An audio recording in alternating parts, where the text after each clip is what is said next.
Gapura, selamat datang. Perbatasan kota Surabaya dengan Sidoarjo di Gunung Anyar, Surabaya ambruk akibat diterjang hujan deras disertai dengan angin kencang. Akibat kejadian ini, akses jalan penghubung Surabaya-Sidoarjo tertutup.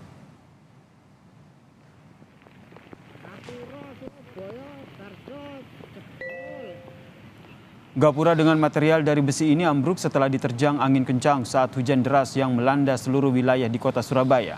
Diduga kondisi gapura yang keropos mengakibatkan mudah ambruk saat diterjang angin kencang. Sementara itu, selama proses pembersihan material gapura, Jalan Raya Rungkut Menangal, Surabaya yang menghubungkan antara Sidoarjo dan juga sebaliknya ditutup sementara.